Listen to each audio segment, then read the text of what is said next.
Stay tuned for a special edition of the Multifamily Deal Lab podcast. Welcome to the Multifamily Deal Lab podcast, where we dissect a deal before your eyes and ears so you can discover the strategies and tactics that got each deal to the finish line. Strategies and tactics that you can put in your own toolbox to get you to the closing table. From sourcing the deal, raising, due diligence, to the property takeover, Multifamily Deal Lab shows how you too can get the deal done. And now here's your host, David Lindahl. Hey everybody, welcome to Multifamily Deal Lab. I'm your host, David Lindahl. And with me is Dan and Chuck. And they're going to tell you exactly who they are and where they're from. And then we're going to talk about a deal that they did. So guys, tell everybody who you are and where you're from. Yeah, my name is Daniel Woodford. I live in the Northern Virginia area, DC area. And I'm Chuck Triska, also live in the Northern Virginia area, work right next to Daniel in the same office. And we met about 3 years ago, and I got interested in real estate because of Daniel's keen interest in real estate. And here we are together 3 years later and working some good deals. So you guys are partners. Now you guys are both now behind you. You're at Dan's home, I assume? That's great. Yes. And we talked earlier, and Dan's family's behind as well, and the American flag's behind you also, and you guys are both military. You want to explain that connection? Yeah, I'm actually active duty military, stationed at the Pentagon, and Chuck is retired Air Force. He's a government contractor there, and we sit next to each other in the Pentagon. Awesome. All right, so let's talk about the latest deal that you've done. First of all, what was it, where was it, and how did you find it? Well, it was a 40-unit apartment building, and it was in Richmond, Virginia. We found it actually through just kind of searching for a broker. We found a really good broker who gave us basically a pocket listing. Okay, so before you go any further, so let's talk about the broker. Like, how did you find the really good broker? How, and what did you do to establish that relationship? And how long did it take him to get you a good deal? Well, it really, to be honest, it didn't take that long to get this deal. We called him, and he really was responsive to what we wanted to do. He a lot of it, I think, stems from the confidence that we gained from just kind of understanding the process and the materials that you present and that type of thing. So we went down there, we saw the building, and the rest was pretty much goes from there. Well, let me fill in a little bit more. Daniel called 7 or 8 brokers, and this guy we selected was the one that was leaning forward for us, and it seemed really interested in doing some deals with us. The others were kind of laid back, didn't call back, or didn't seem too interested. So I think the key is finding a guy that's interested in doing deals. Yeah, and not everybody you meet is going to be interested. As a matter of fact, it's a numbers game. But eventually the cream will rise to the top, and you create some sort of relationship, some sort of commonality, and then you move forward. We went down there, established rapport with him, used a lot of the knowledge and techniques that you'd given us in the July conference in Boston.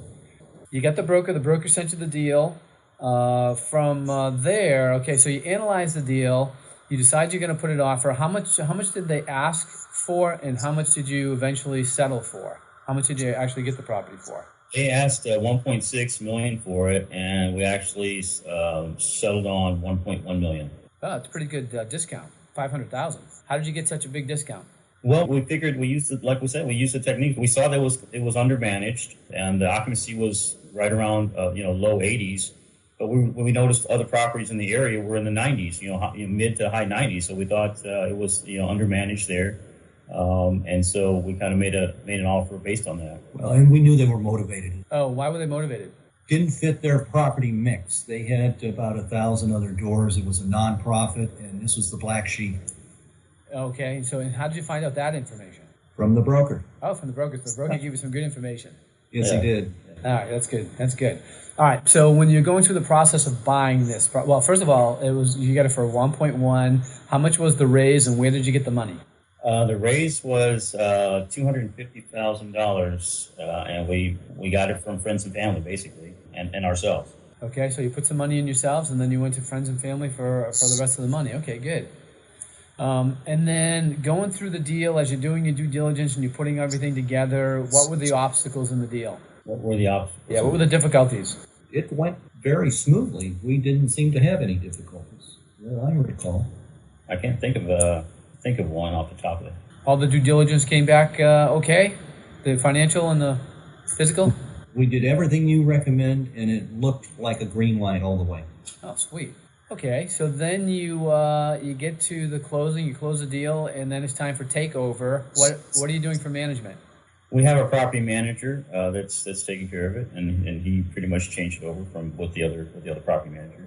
And how did you choose that particular property management company, and why didn't you stay with the existing property management company? Well, it's kind of interesting. The existing management was done through the nonprofit, so that really wasn't really an option. So we looked around for property management, and this person was referred to us by our broker, and we met with him. And then when we called, it was interesting. When we called our bank and told him who our property manager was, he was excited about that because he knew the guy.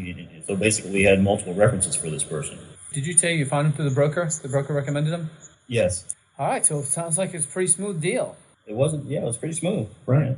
And how much does a 40-unit property throw off in cash flow each month, net? This is, I think, right around $6,000 After mortgage. Yeah, after the mortgage, so it's about $6,000. What about after all the other expenses as well?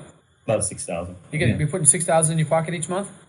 Yeah, We can, yes. That's a pretty sweet deal for 40 units. Some repairs that we spotted, and we are raising the rents in the process of that because they're low.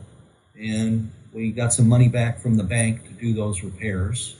So you're taking that money, you're putting it in, and you're doing some repairs on the property, but it has a value play of low rents. So what was the occupancy going into the property? it was right at 82%. Ooh, 82. So now you have another opportunity to raise the occupancy, raise the rents, and damn. So what's that 6,000 going to turn into when you get the rents and the occupancy raised? Vacation. Yeah. I have to look at it. I don't have the exact number, I guess. Yeah. But you're going to, you increase that occupancy by at least 10%. Yeah. Because you're going to get into the 90s, and then you increase the rents by, how much per door will you increase the rents by? Some of the one bedrooms we were able to increase $60 a door. That's pretty good. So you're looking at least probably another $1,000 to $2,000 per month, an additional up and above the $6,000. That's a pretty smoking deal. So has that broker turned around and ready to give you another one? Actually, he has. Yeah, it pretty much opened the doorway for us for several other different deals. And they're much larger deals, and the broker knows of the cash flow off of this one, and we're in the little circle of friends that we've made down there, the attorneys, the bankers, and what have you. We can leverage what we're getting off of this into bigger deals.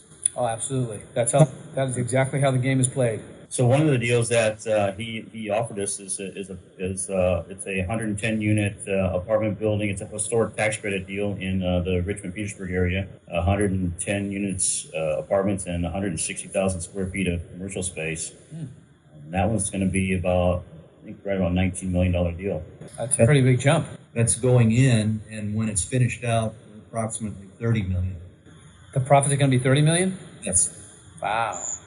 How much are you going to have to put into that to make that profit margin? 1.3 million. That's not much. Yeah. 1.3 to get it back 11 million. That's pretty good. How many doors is that? It's 110 apartments. Yeah. And it's 160 square feet of 160,000 square feet of commercial. It's amazing what opportunities come your way when you do business properly. You do what you say you're going to do. You're not a pain in the butt, and you perform. All of a sudden, all the doors start opening for you. Those were keys to building the confidence with this broker, and he's just offering or opening doors for more and more deals. There's 2 or 3 more that are in the works. That's awesome. Give some advice for anybody that's either just starting out or maybe hit a plateau. Give some advice to how to move forward in this business. Well, I would just say, just keep going. You had a good point. Well, I anticipated that question, and I think it's just overcoming your own personal inertia. You have to have the will to go forward. You have to keep working that little by little, but don't wait too long. You've got to take what what you've given us, have the confidence that you can do it, and go out and start using those tools. And, Daniel's done that, and it's paid off quite quickly. That is a great deal. Well, we are leapfrogging from one deal to another. We got the 1.1 million unit, and then there was a 2.5 million unit. It's commercial space and apartments. And shortly after that, this $19 million deal was presented to us. And for a very small amount, we were able to buy a large portion of that. We're raising the money for that. And of course, using Gene's skills, we're going to have to do a syndication for that to raise the money. But that's coming along. In fact, we're doing the paperwork as we speak this afternoon. Wow, that's awesome. What challenges did you have at the beginning? I should have asked that question. But what challenges did you have before you got into that first deal? I think a lot of it was just finding the market, because originally we were looking at Dallas and some markets in Florida, but we found that with our work schedule, that kind of thing, we weren't sure how involved we were going to be able to be as far as due diligence and getting there and kind of evaluating property. So we chose a market that was close, and we chose Richmond and North Carolina, Raleigh-Durham area. Good stuff. All right, well, great. Well, I appreciate you coming on too and doing this interview. Thank you. Yeah. Appreciate it. All right, thanks, guys. Have a great time. Have a great time on DC. Yeah. Take care. You too. Thanks. Thanks. You've been listening to the Multifamily Deal Lab podcast, where the deals get done. If you'd like to learn more, visit davesfreebook.com. And don't forget to leave a 5-star rating and review, and hit that subscribe button so you don't miss an episode. Thanks for listening.